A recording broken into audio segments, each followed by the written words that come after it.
Bad morning, everybody. Today is October 16, 2018. Welcome to episode 62 of Bad Morning News.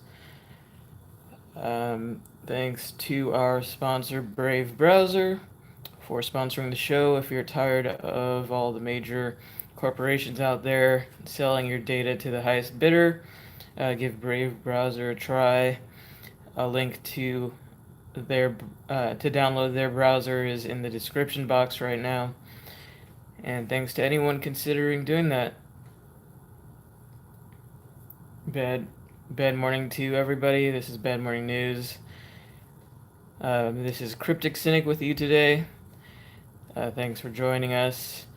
For all the negative news that's not fit to be covered by the mainstream media. And I will just note another housekeeping note here. If anyone is interested in joining as a host for Bad Morning News, we have this morning show, and there might also be an afternoon show in the future. Just get a hold of us in the Discord or in the YouTube comments if you're interested in that, and just let us know.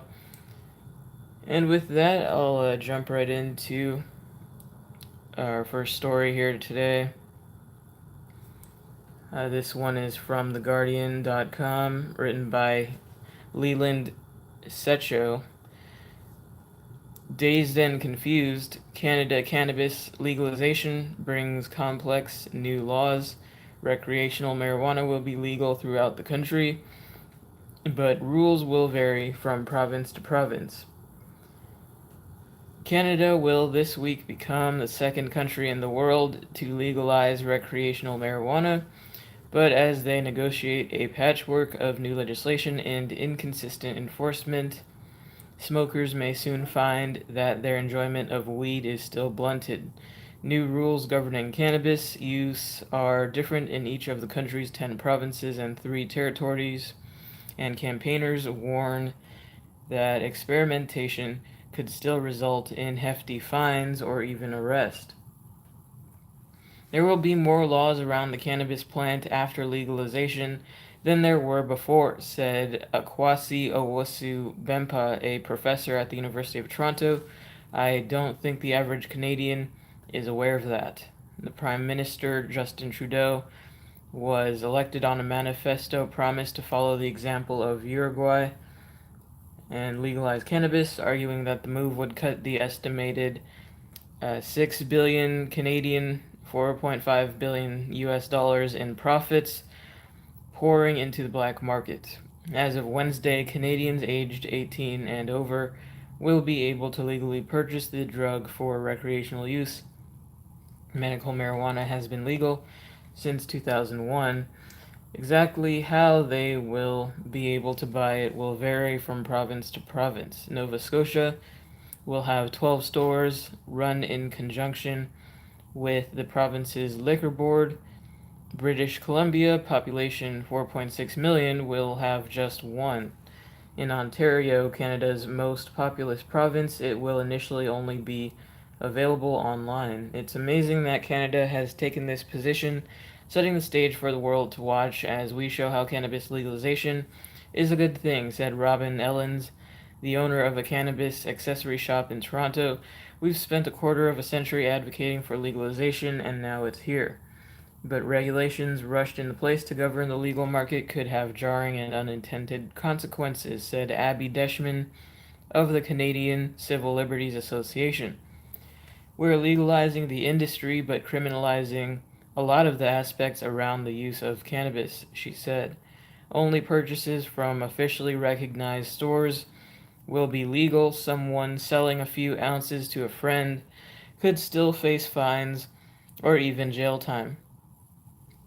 Giving marijuana to a minor remains illegal, so an 18-year-old sharing marijuana with a 17-year-old could, in theory, face a maximum sentence of 14 years in jail. The danger in this is that people are going to go out and think that they're using a legal substance and will use it in a variety of ways that may seem innocuous but could result in criminal charges, said Deshman. Meanwhile, the government has shrugged off calls for an amnesty For those prosecuted under the previous legal framework, more than 15,000 have been charged over marijuana-related offenses since Trudeau was elected in 2015. I want to see social justice happen to those who were criminalized for possession of the plant, said Ellens. I want to see them go back and expunge that. Studies have found that Black and Indigenous residents have faced disproportionate charges and sentencing in Canada's criminal justice system, and legal experts warn that racial disparities will persist after legalization. Because our policing practices are racialized anyway, there's no reason to think that's going to change after legalization, said Owusu Bempah. We've got evidence from a number of American states that the racial disparity in arrests for things that remain illegal actually grow after legalization or decriminalization. Even with more minor aspects of the law, the rules vary dramatically across the country. In Ontario, people will be free to smoke or vape marijuana anywhere they can legally consume tobacco. But in Saskatchewan, public consumption of cannabis will incur a $200 fine. In Manitoba, the penalty will be $672. Traveling with marijuana will not be straightforward. In Manitoba, it must be kept in the car's trunk. In Prince Edward Island, it can be kept in open packaging but out of the reach of the driver or passengers. But in Canada's north, residents of Nunavut will be barred from carrying it in any vehicles. Stiff penalties will be imposed for anyone caught with more than 5 nanograms of THC, the psychoactive component of marijuana, in their blood. But critics argue the limit is arbitrary and not backed up by science, and warn that medical marijuana users who develop higher natural THC levels in their blood could end up facing severe punishment. The stakes are potentially much higher at the border with the U.S., where marijuana possession and trafficking remains a federal crime. The U.S. Border Agency was recently forced to clarify that Canadians who work in the burgeoning legal marijuana sector will be allowed to travel to the U.S. after several were reportedly turned back at the frontier. Meanwhile, some police officers are still wondering if they themselves will be able to use marijuana while off duty. In Vancouver, officers have been told to treat it like alcohol as long as they show up for the job sober. But members of the Toronto Police and the Royal Canadian Mounted Police must wait 28 days after consuming the drug before they are considered fit for duty. Many of the laws reflect a cautious approach by both the federal and provincial governments, and a recognition that the rollout and enforcement will be a learning process for every group involved, said Deschman. One thing is certain, she added, there will be legal challenges. That's the end of that article. I think it's definitely a good thing to hear that's happening in Canada.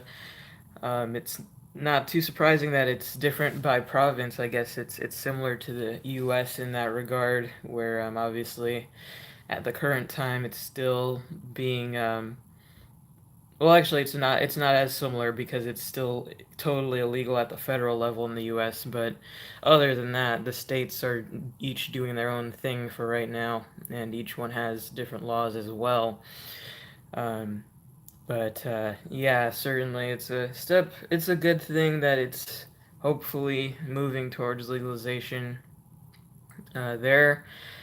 But it highlights a lot of the downsides, which I've mentioned before with regards to where I live, where marijuana has been legal for a couple years, 2 or 3 years now, and the fact that there are like more laws in place now that it's legal compared to obviously when it was just totally illegal is something to be concerned about, because I think that highlights just the nature of government deciding, what rights and what freedoms you're allowed to have.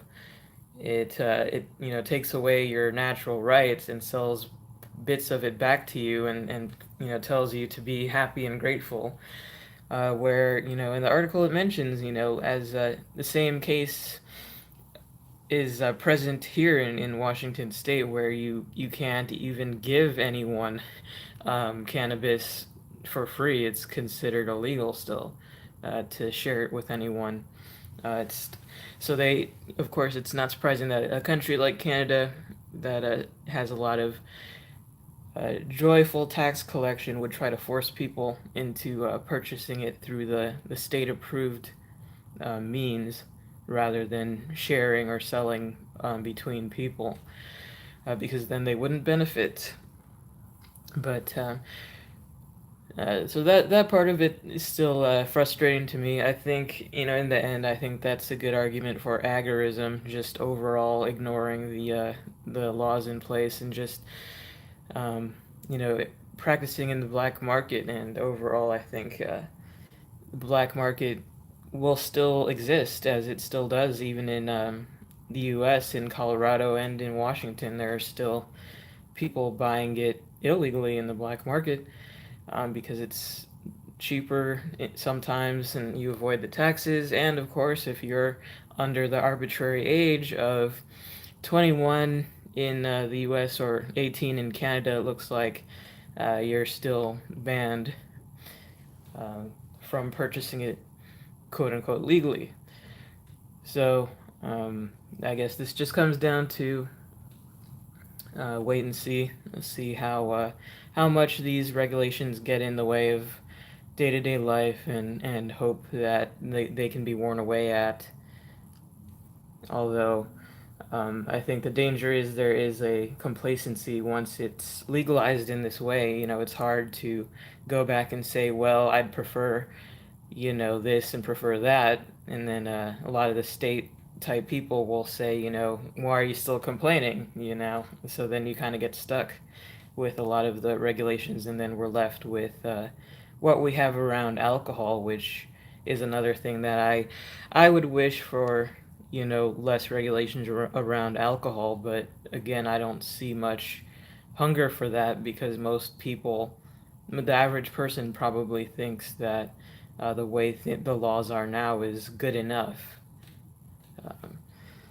But I'm an idealist and I'm never satisfied, so that just kind of tells you my mindset. And I'll check out the chats. Daniel says bad morning, and Danielle says bad morning. Bad morning to both of you guys. Good to see you. Danielle says, geez, you will need a handbook to keep track of all the different laws. And Daniel says, a weed guide to Canada sounds like a good guidebook opportunity. Yeah, definitely. We need one here too. Try to get that underway. And the next article I have for you all is latest news in terrifying technology. This is from Activist Post. Let me reload the page.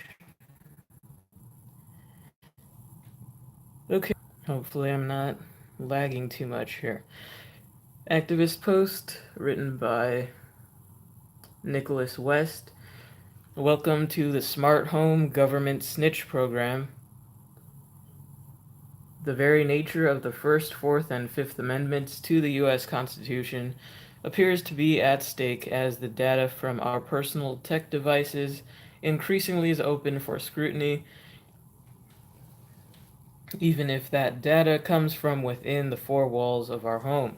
We have already seen a number of cases where alleged crimes have been reported by home gadgets like smart meters, Amazon Echo, Fitbits, and more. Courts are still trying to determine if this new stream of information is worth having to essentially rewrite the American justice system. But in the meantime, it is becoming more evident that some smart tech producers are willing to cooperate with the rising number of government requests to gain access directly into the home. As Forbes details, it is Google's Nest that is at the heart of the latest scandal. Due to a little documented transparency report from Nest, we also have come to learn from the Forbes report that the land of the free is actually the first place in the world where Nest is known to have cooperated with law enforcement to release footage from its home camera feeds. The report shows around 60 requests for data were received by Google's unit in the first half of this year alone. In all those cases recorded from 2015 onward, governments have sought data on as many as 525 Nest account holders. On Friday, Forbes revealed the first known case in the US in which Nest handed over surveillance feeds and customer data from its cameras. Indeed, it appears to be the first documented case of Nest assisting law enforcement in such a manner anywhere in the world. The information was provided to investigators looking into a 1.2 million fraud perpetrated by a rap crew that had taken control of surveillance technology tracking 95% of Americans. Crazily enough, the above referenced case highlights the overall scope of the problem, a sort of onion of surveillance that reveals more each time it's peeled back. It turns out that the government request for a home video feed was likely so extreme, even by their limited standards, because the rap crew criminal enterprise had itself gained access to a trove of personal information known as TLO. Forbes calls TLO the holy grail for any internet age scam artist, and apparently it's not too secure. One brochure for the service promises access to a startling amount of personal data drawn from myriad sources, more than 350 million social security numbers of dead and living Americans, 225 million employment histories, and 4 billion address records. Add to that billions of vehicle registrations and call records, and you have one of the largest commercial surveillance databases in existence. It's used not just by cops, but also by debt collectors and private companies carrying out background checks. Private investigators use it to track cheating spouses, but in the wrong hands, it can be used to steal the identity of almost anyone in America, and DeBoss and his crew got access to it. The takeaway here is convoluted but not complicated. The single largest database of personal information run by a multi-billion-dollar company was infiltrated by people who were not even professionals. Then a smart home gadget was employed by the government to snitch on the perpetrators. So that's the end of that article, where it kind of gets into a couple of the specific cases that where the government has actually requested Nest data. I'm not even totally sure which one of these gadgets Nest is. I'm not sure if it has a video feed or just audio, but actually, yeah, I think Nest make like home cameras and stuff like that. So I guess they do have visual feeds as well. So overall, it just shows that these things are not trustworthy, and it's ushering in a dystopian era for people who decide to invite these types of gadgets into their home based on convenience. I've been to one person's house that did have this installed, and it was kind of weird, I guess. I guess what they saw as the benefit to having it was that it lets you see who's at the door and stuff. It has like a doorbell, and you can view the camera via your phone. You can see who's at the door, and I think you can also use it to program it to use facial recognition to know who, if it's you or someone who's allowed to come in. It supposedly can detect that and unlock the door for you, and that type of thing. I feel like there's been a tipping point where technology has gone from just being helpful in day-to-day life to taking over things that weren't necessarily that difficult to begin with. Unless in certain cases if you're disabled or something. But I don't know. That's not something I would go as far to do, as to invite that level of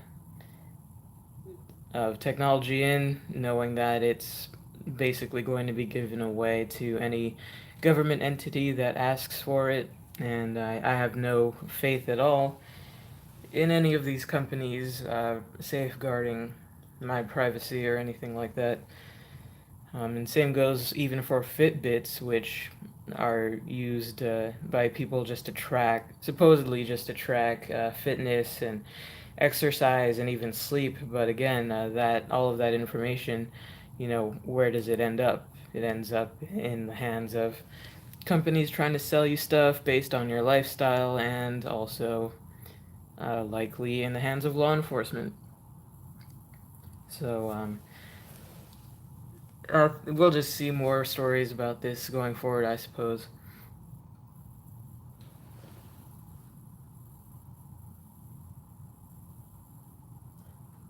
Let's see.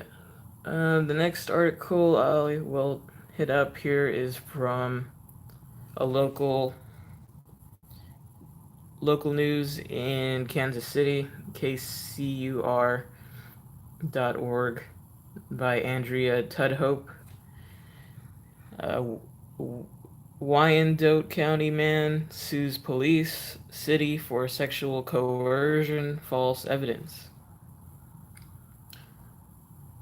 Lamont McIntyre spent 23 years in prison for a murder he didn't commit. Now he's suing the city and police in Kansas City, Kansas. After serving 23 years in prison for a double murder he didn't commit, Lamont McIntyre of Kansas City, Kansas is suing the city and the police department for sexual coercion and fabricating statements that led to his arrest. The 51-page lawsuit says over 24 members of the Kansas City, Kansas Police Department, who were deemed active at all times relevant to the complaint, exploited and terrorized the inner-city KCK community. They regularly engaged in improper and illegal acts to obtain unreliable and often falsified evidence for the purpose of closing cases and intentionally protected certain notorious drug dealers from arrest by wrongfully arresting other residents of the community for the dealers' crimes, it says. But there was one man at the center of it all, Roger Golubski. The lawsuit details the former detective's decades of exploiting black women, extorting sexual favors from them, and often then manipulating them, often into false testimony to close his cases. One of these women was McIntyre's mom, Rose Lee McIntyre, before the 1994 murders. The lawsuit says Golubski preyed on Rose, a single mother of 5, forcing her to submit to a sexual act by threatening arrest of her and her then boyfriend. It says he proceeded to harass her, calling her repeatedly until she was forced to move and change her number. Then the lawsuit says he subjected her to a more extreme form of torment, framing her 17-year-old son for double murder in retaliation against her for rejecting his advances. Aside from coercing false testimony out of 2 eyewitnesses, the lawsuit states that Golubski and other KCK police department officials failed to process the abundance of physical evidence at the scene and investigate tips about a getaway car and drug dealing in the area.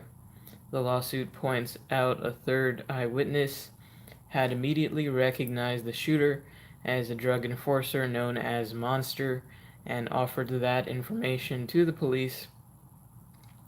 That woman was another longtime victim of Golubski's, according to the suit, which added Golubski simply said in his report she was not available.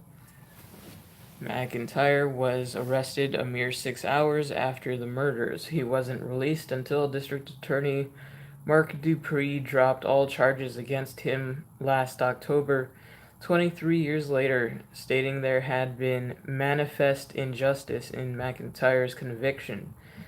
When Dupree called for an investigation into Golubsky last November, Police Chief Terry Ziegler agreed this was a good idea. In a Facebook video message Friday afternoon, Ziegler said it would be inappropriate for him to speak about any of the allegations in the lawsuit, given he's not a party in the lawsuit. Though Ziegler is not a defendant, he is named twice in the lawsuit, which says he was a partner of Golubsky's and that he had full knowledge of Golubsky's misconduct. The lawsuit says the whole department knew and even joked about Golubsky's treatment of black women and the many offspring he was rumored to have fathered by them. But Ziegler denied this Friday. The KCKPD never received any complaints internally or externally regarding any of the allegations mentioned in the lawsuit, and therefore we didn't investigate it, he said. In the 2.5 minutes of the video, Ziegler did not once mention the wrongful 23-year conviction of McIntyre. The lawsuit notes that Golubsky was promoted to captain before his retirement from the KCKPD.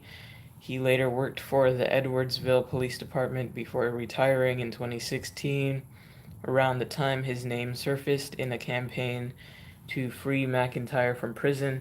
He then worked security for Providence Medical Center but is no longer employed there. The lawsuit is seeking a jury trial and compensatory and punitive damages. And that's the end of that article, where again you have one of the guys finally, this guy finally released from prison after 23 years in what he alleges was basically all made up to get back at his mother for rejecting the advances of this specific member of the police department. Actually, I'm trying to see. Yeah, former KCKPD detective Golubsky. So, again, he just retired a couple years ago, and only now these things are coming to light. And it just seems like, people who actually do have people come forward and say, these things happened, it seems to happen after the cop in question has already had their full career and retired with all their benefits and everything like that, which is unfortunate, but hopefully, if nothing else, they can get some compensation or some accountability after all of these years.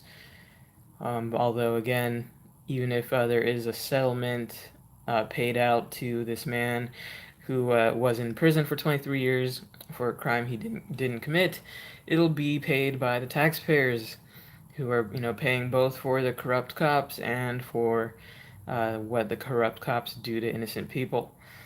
So it's just getting doubly screwed with all of these systems of monopoly, whereby we're forced to pay for our own enslavement and mistreatment in many cases, just abject mistreatment and imprisonment, which is basically kidnapping, where people end up being locked in a cage for decades, and then after it's like, oh, sorry, there was a mistake, or this guy, this cop, or this DA was corrupt, and sorry, you were in jail for 23 years. But that was 23 years ago, and let's just look over here. Let's not look in the past. With a lot of disturbing allegations where they're accused of basically using, threatening people who I'm sure are in, not in the best financial situations, and possibly have other charges against them. Drugs were mentioned, and basically using that to pressure them into giving sexual favors to this cop and others. So, not surprising, but always infuriating, in my opinion. And I'll try to check the comments here. Daniel says, more evidence. The police are a rogue agency, a legal mafia. And I definitely agree with that characterization. It's a good way of putting it. Okay, this next article is from mintpressnews.com, written by Julia Conley. Oh, great.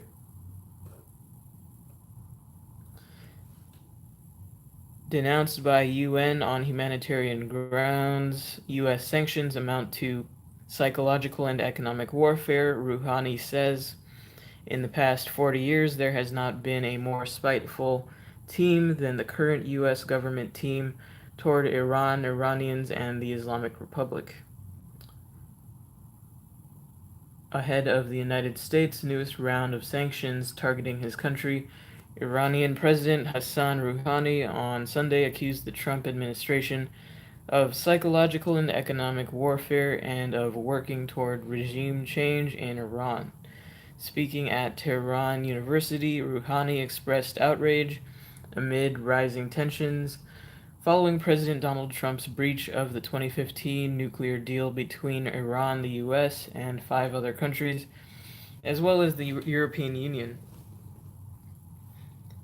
In the past 40 years, there has not been a more spiteful team than the current US government team toward Iran, Iranians, and the Islamic Republic, Rouhani said, after announcing the United States' withdrawal from the Joint Comprehensive Plan of Action, JCPOA, in May, against the advice of several world leaders and the wishes of 63% of the American public. Trump reimposed sanctions on Iran, banning the country's purchasing of U.S. banknotes and precious metals, as well as airplane and auto parts. The effect of the sanctions have already been felt by Iranians, with the prices of cars, electronics, and medications doubling. Earlier this month, the International Court of Justice of the United Nations ordered the U.S. to ensure its sanctions do not endanger Iranians by affecting the delivery of humanitarian aid. On humanitarian grounds, the U.S. must remove, by means of its choosing, any impediment to the free exportation to Iran of goods involving humanitarian concerns, the court said. The sanctions, scheduled to be imposed next month, will target the country's oil exports, which account for 1/5 of Iran's economy. National Security Advisor John Bolton insisted earlier this month that the U.S. is not seeking regime change in Iran, days after he told an audience at an anti-Tehran gathering that there would be, quote, hell to pay if Iran crosses the Trump administration. Reducing the legitimacy of the system is their final goal, said Rouhani on Sunday. When they say getting rid of regime change in their own words, how does regime change happen? Through reducing legitimacy, otherwise a regime doesn't change. So there's a new round of sanctions going into effect next month on Iran, which potentially will have a negative effect on the people living there in terms of getting medicine and other things. And that's always the case with sanctions, is that they end up hurting just the average ordinary people and don't end up really having much of an effect on the leaders who are the nominal targets of such actions. And I think that's why sanctions are seen as an act of war, because they do end up killing people, and that's not something that's seen by the average person, just because they aren't necessarily bombing or using that type of military action. It still has really negative effects and consequences for the people living there, and they end up suffering because of their leader who's in charge. And I'd wonder if Americans would support sanctions being placed on the U.S. that would end up harming those of us who, aren't supporting or and have no say over what the government is really doing anymore, and especially in the realm of foreign policy. It would be seen as a horrible thing if countries were to blockade and prevent just ordinary Americans from receiving things that are necessary, especially medicine.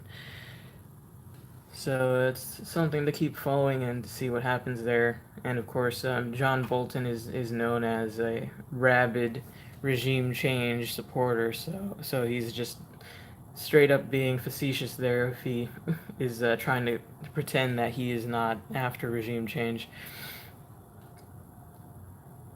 And if anyone remembers the list of several Middle Eastern countries read off by a former, I forget his name now, but one of these former intel guys came out back in the early 2000s saying that the U.S.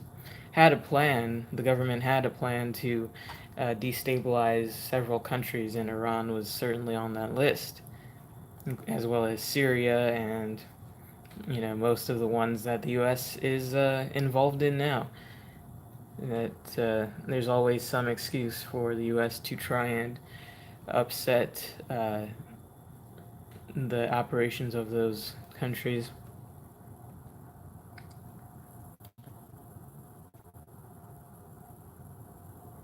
I'll go on to this next article. Project.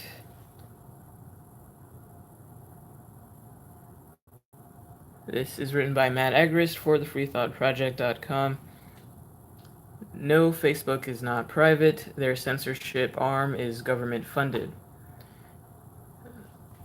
Facebook is not private. They are partnered with a NATO-backed think tank to censor their platform that is funded by the US government.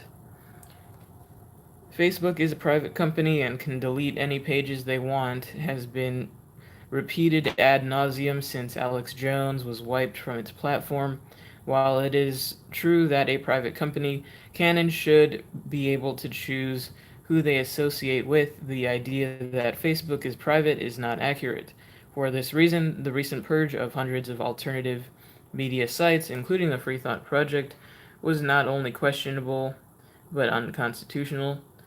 In May, after Americans were successfully whipped into a tizzy of Russian hacking and meddling, along with the fake news hysteria, the Americans begging for censorship craze came to a head when Facebook partnered with the Atlantic Council. Facebook announced that it partnered with the arm of the council known as the Digital Forensic Research Lab that was brought on to help the social media behemoth real-time insights and updates on emerging threats and disinformation campaigns from around the world. Apparently, Free Thought Project was one of those threats. Facebook partnered with the Atlantic Council, so what, right? They can do whatever they want and hire outside third parties to help them police the platform they own, right? Yes, this is correct. However, the Atlantic Council is funded by government. The Atlantic Council is the group that NATO uses to whitewash wars and foster hatred toward Russia, which in turn allows them to continue to justify themselves. It's funded by arms manufacturers like Raytheon, Lockheed Martin, and Boeing. It is also funded by billionaire oligarchs like the Ukraine and Saudi billionaire Baha Hariri. And the list goes on. The highly unethical HSBC Group, who has been caught numerous times laundering money for cartels and terrorists, is listed as one of their top donors. They are also funded by the pharmaceutical industry, Google, the United States, the US Army, and the Air Force. The think tank Facebook partnered with to make decisions on who they censor is directly funded by multiple state actors, including the United States, which voids any and all claims that Facebook is a wholly private actor. It gets worse. The Atlantic Council wields massive influence over mainstream media too, which is why when this partnership was announced, no one in the mainstream press pointed it out as the Orwellian idea that it is. Instead, headlines such as US think tank's tiny lab helps Facebook battle fake social media and Facebook partners with Atlantic Council to improve election security were put out to spin the fact that a NATO propaganda arm is now censoring the information Americans see on Facebook. They have even been caught engaging in the creation of actual fake news, and no one in the mainstream has called them out on it. As Brian McDonald so aptly noted, some of the stuff the Atlantic Council itself gets away with serves to show its power over the mainstream media. For instance, when Ben Nimmo, a one-time NATO press officer and Atlantic Council board member himself, ludicrously insisted grammar mistakes were proof that social media users critical of NATO were paid Kremlin trolls, and later when he smeared a British man by labeling him a Russian bot, the popular press didn't bother to question whether he was a fit and proper person for Facebook to engage as a censor, even after the victim appeared on Sky News to prove he was a real person.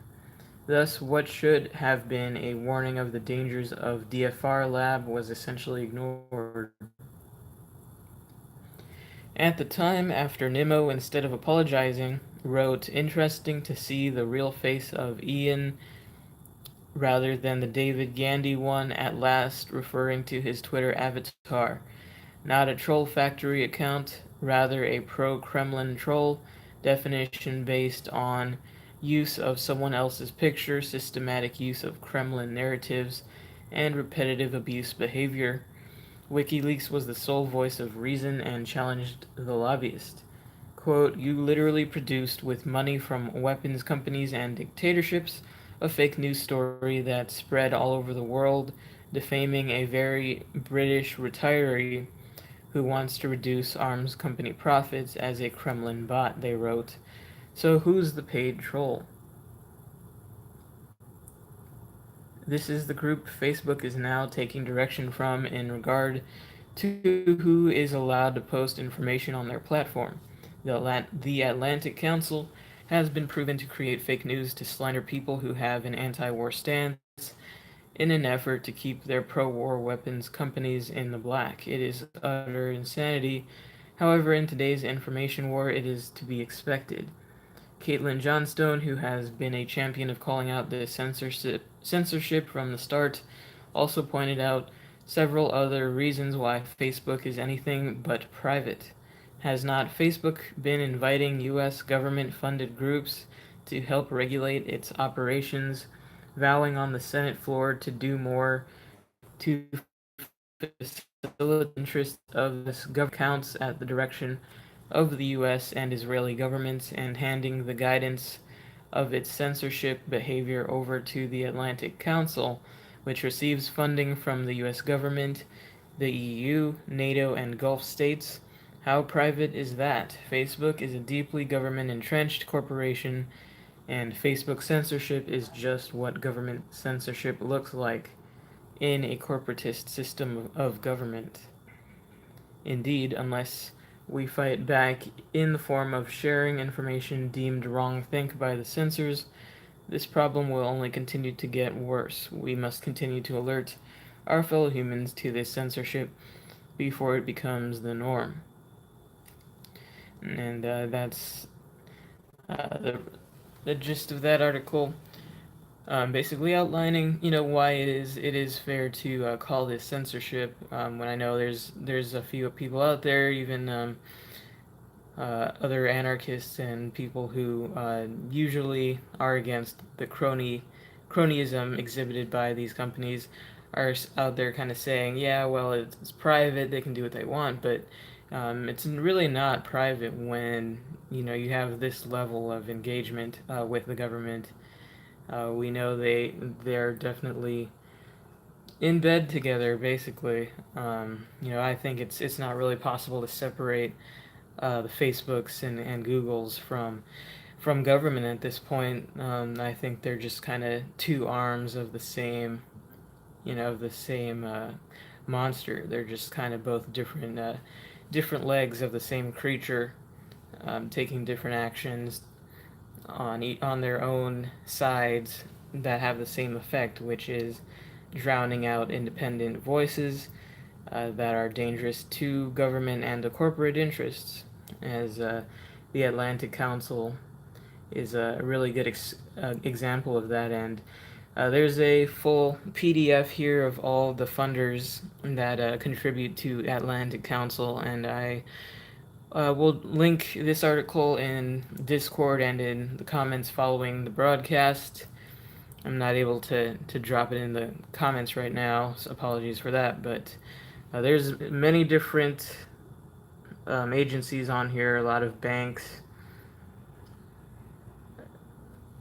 And I can actually read some of the companies that are on this list here. And this is still not even the full list. A snippet of who funds the Atlantic Council, its organization, Bellingcat, and therefore Elliot Higgins and Ben Nimmo. We have American Israel Public Affairs Committee, Bank of America, Bank of New York, Mellon Inc., BASF Corporation, BGR Group, Bloomberg Philanthropies, BP America, Crescent Petroleum, Elbit Systems of America, European Investment Bank, European Union, Foreign and Commonwealth Office of the UK, Inter-American Development Bank, International Republican Institute, J.P. Morgan Chase and Company, Lockheed Martin Corporation, NATO, Northrop Grumman Corporation, Omar Shawaf, Open Society Initiative for Europe, Pfizer Incorporated, Raytheon Company, Renaissance Strategic Advisors, Rockefeller and Company Incorporated, Rockefeller Brothers Fund, Safran SA, SCM Holdings, Textron Incorporated, the Boeing Company, the Dow Chemical Company, 21st Century Fox Incorporated, Ukrainian World Congress, United States Air Force, United States Army, United States Chamber of Commerce, United States Department of State, United States Marine Corps, United States Navy.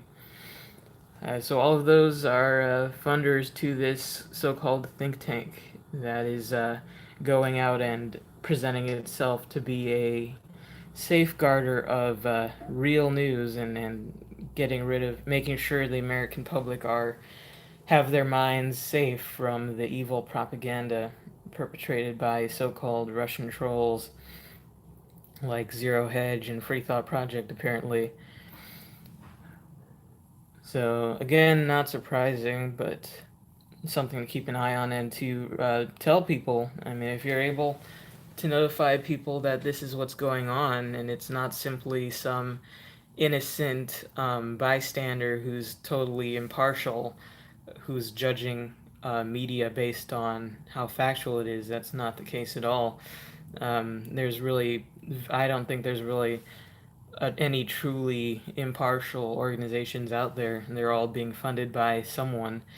And in this case, they're being funded by those who would benefit from the American people believing in their propaganda.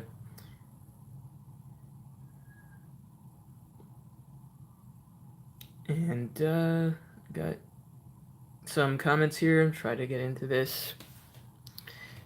Danielle says, Facebook is so disgusting in my opinion. Finian says, I'm no longer on Facebook much, just for family stuff. Cut my friends list back to only people I've met in real life, other than a couple exceptions. Finian says, same is true on MeWe. Finian says, I'm withdrawing from social media as much as possible. Tired of people ignoring inconsistencies, playing along to get along, and the outright scammers and thieves. I agree. And I'm wondering what it was you were referring to, Finian, with the same is true on MeWe. I'd like to know more about that, since I don't know much about MeWe in general. And it's always worth knowing as much as possible about these alternative platforms before jumping over to them, because unfortunately, you never know that you never know if some of these smaller alternatives could also be receiving funding from the government, unfortunately. But good to see you, Finian. And I agree, Facebook is disgusting. Um, it's just funny to me. Have a I have some people in my family who've been trying to pressure me into creating a Facebook page for years now, and I always just ignore them or just make up, an excuse for why not. I haven't directly told them like, no, I don't want to because of all of the reasons that we discuss on the show. Um, I don't think I even need to really have all of those reasons. I'm just personally I'm just not into all of that. Um, just putting information on the internet for anyone to see. I That's just never made me comfortable, to be honest with you. But as we know, lots of people are on Facebook. But I've heard recently that younger people, like people even younger than me, like college age and younger, are starting to see Facebook as like a boomer platform that only boomer age people are using it. And I don't know if that's true or not. I don't know where that came from exactly, but apparently the young kids are moving to other stuff that I don't even know of really, like Snapchat. I don't know anything about that. But in any case, I mean, it would be a good thing if kids are moving away from Facebook. That would be good.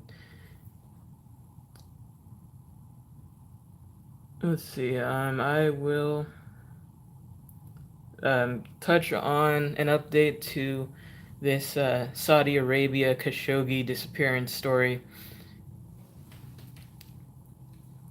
This update is from Mint Press News, written by Whitney Webb.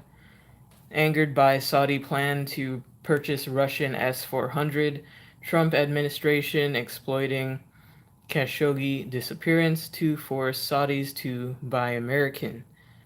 The response of the Trump administration and many U.S. politicians to Khashoggi's disappearance is largely being guided by the military-industrial complex, in this case Lockheed Martin, but masquerading as a response motivated by human rights. Istanbul: the disappearance and alleged murder of Saudi journalist and Washington Post columnist Jamal Khashoggi continues to strain relations between the U.S. and Saudi Arabia. On Saturday, President Donald Trump warned the Saudis of severe punishment if the Saudi government was found to have been responsible for the journalist's alleged murder. The Saudi government has vocally denied any involvement, even though Khashoggi disappeared within the Saudi consulate in Istanbul and responded to Trump's threats by vowing an even stronger response if the Gulf monarchy is ultimately targeted by the United States. The exchange of threats caused by Saudi stocks the exchange of threats caused Saudi stocks to sustain their biggest one-day loss since 2016, when trading opened, and has brought the upcoming 3-day Future Investment Initiative in Saudi Arabia much unwanted negative publicity. However, there is considerable evidence pointing to the fact that the U.S.'s response to the Khashoggi affair is likely to be determined not by any Saudi government responsibility for Khashoggi's fate, but instead whether or not the Saudis choose to follow through with their promise to purchase the $15 billion US-made THAAD missile system, or its cheaper Russia-made equivalent, the S-400. According to reports, the Saudis failed to meet the deadline for their planned THAAD purchase and had hinted in late September that they were planning to buy the S-400 from Russia instead, while the U.S. response to the alleged murder of the Saudi journalist is being cast as a government effort to defend press freedom and finally hold the Saudi government to account for its long litany of human rights abuses. There is every indication that the U.S. is not, in fact, seeking to punish the Saudis for their alleged role in Khashoggi's apparent murder, but instead to punish them for reneging on this $15 billion deal to U.S. weapons giant Lockheed Martin, which manufactures the THAAD system. Khashoggi's disappearance.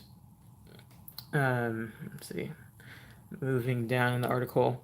Ultimately, the response of the U.S. political class to the Khashoggi affair is just the latest example of a U.S. government policy being motivated by the military industrial complex, but masquerading as a policy motivated by concern for human rights.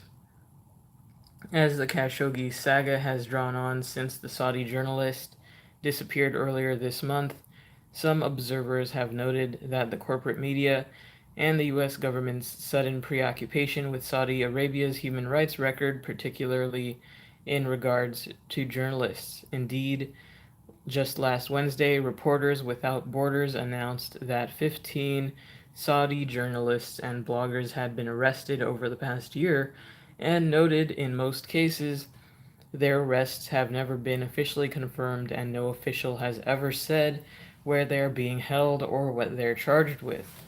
In addition, Saudi Arabia has helped kill tens of thousands of Yemeni civilians in the war it is leading against the country, with most of those civilian casualties resulting from the Saudi-led coalition's bombing campaign that routinely targets civilians. The Saudi-led coalition's blockade of food and medicine into Yemen has also brought the country to the brink of famine, with nearly 18 million now at risk of starving to death, including over 5 million children, while thousands more are dying from preventable diseases in the country. While murdering a journalist by hit squad in a diplomatic compound on foreign soil, as is alleged to have, which is alleged to be Khashoggi's fate, would certainly set a dangerous precedent. Saudi Arabia leading the genocide against the Yemeni people is arguably a much worse precedent. However, little concern over the Saudis' role in this atrocity in Yemen has been raised by those pushing for action to be taken against Saudi Arabia over Khashoggi's inhumane fate. So why the sudden concern? Despite it being a well-known fact that the Saudi government routinely imprisons journalists and activists and is leading a genocidal war against its southern neighbor, the Trump administration has now adopted a harsh tone towards the Saudis, with concerns over Khashoggi's disappearance serving as the official excuse. Indeed, Trump told CBS's 60 Minutes during an interview broadcast on Sunday that there's something really terrible and disgusting about that if that were the case, that Saudi Arabia had been involved in Khashoggi's murder. So we're going to have to see, we're going to get to the bottom of it, and there will be severe punishment. Let's see. Other powerful figures in the U.S. political establishment have called for dramatic action to be taken against the Saudi government, particularly the Saudi Crown Prince Mohammed bin Salman. For instance, John Brennan, former CIA director under Obama and a current cable news pundit, lobbied in a recent Washington Post op-ed to dethrone MBS for his alleged role in Khashoggi's fate. Let's see. Last year, President Trump visited Saudi Arabia and praised its crown prince for finalizing a massive weapons deal with the United States at a value of over $110 billion. However, it emerged soon after that this deal was not contract-based, but instead involved many letters of interest or intent. Over a year later, the Washington Post noted that many of the planned weapons deals have yet to be finalized. One of those agreements was the planned $15 billion purchase of the Terminal High Altitude Area Defense System, THAAD, which is manufactured by U.S. weapons giant Lockheed Martin. The deadline for the Saudis to finalize that deal passed on September 30, just 2 days before Khashoggi's disappearance on October 2. However, a Saudi official told the Post that the Saudi government is still highly interested in the deal, but like any military purchase, there are negotiations happening which we hope will conclude in the quickest means possible. Yet, not only has Saudi Arabia apparently backed out of the $15 billion deal to buy Lockheed's THAAD, it is also actively considering buying the Russian-made S-400 missile defense system instead, and has also refused U.S. government requests to disavow its interest in the Russian-made system. Indeed, on September 21, Saudi ambassador to Russia Raed bin Khalid Krimli stated, "Our cooperation with Russia continues and grows, and during King Salman's historic visit to Russia, we have signed 14 agreements that began to be implemented. There were 4 agreements in the military field, 3 of them began to be implemented. As for the 4th, there is discussion of the technical issues because the system itself is modern and complex."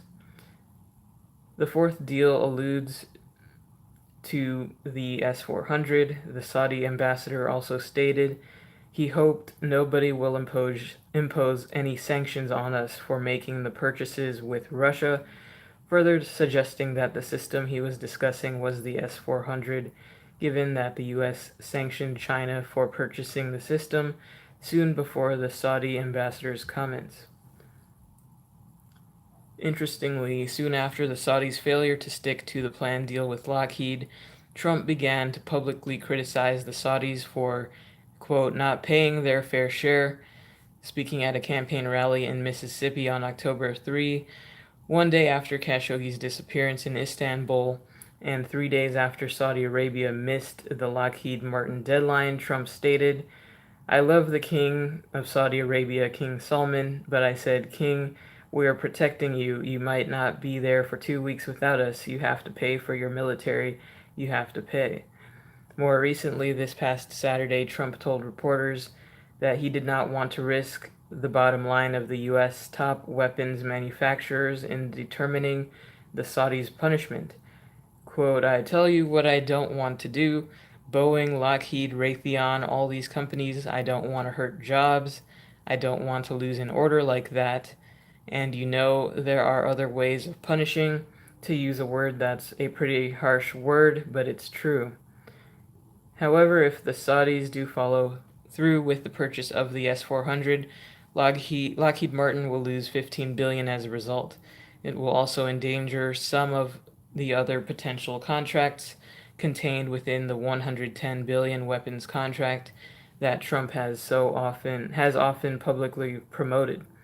With Trump not wanting to lose an order like that, some analysts like Scott Cretin of the Nomadic Everyman blog have asserted that the Khashoggi scandal is being used as a shakedown aimed at pressuring the Saudis into buying American and to force them to disavow a future purchase of the Russian-made S-400. And that's the gist of the article, basically saying that if Trump does get tough on Saudi Arabia, it may end up being over a weapons deal and not necessarily over this particular journalist disappearing mysteriously. And the article goes on to say that Khashoggi himself has connections to the CIA and to other U.S. establishment media, and he was controversial and not really seen as much a dissident, and that would make it interesting for why his disappearance is getting all the attention when, you know, many agencies have been saying for years that they have journalists disappearing and being punished and held indefinitely just for trying to report on the Saudi government. So just an update there. Obviously, we'll continue to follow this story as it unfolds and see. We'll have to see what happens with this arms deal if Saudi Arabia goes with the Russian purchase instead. We'll see what happens there if Trump then decides to quote unquote punish them. And we're running a little over time, so I'll wrap it up here. I'll check out any last comments. Let's see. Finian says apparently his Apple Watch recorded his torture and death entire thing. Danielle says yikes. How was the watch found recovered? Finian says speaking of journalists being killed, links to a story there. I'll check that link out later. Thanks for that, Finian. Not sure of the details. Someone informed an insider switched sides, basically referring to how information is getting out about Khashoggi. Daniel Hatfield says MeWe does seem quite good for chat and posts.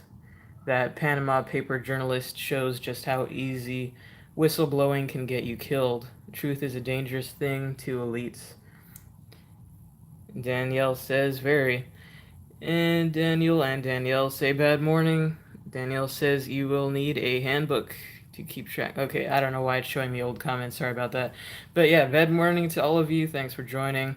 Good to see all of you in the comments here. And that has been episode 62 of Bad Morning News. Hope you have some good information. Hopefully not too depressing to continue through your day with. But I'll see you tomorrow. And remember, we're looking for hosts. If you're interested, get a hold of us on Discord or in the comments. All the links from today's show will be up within a few minutes in the description box. And have a bad morning. Remember, screw the state, fuck the system. See you guys tomorrow.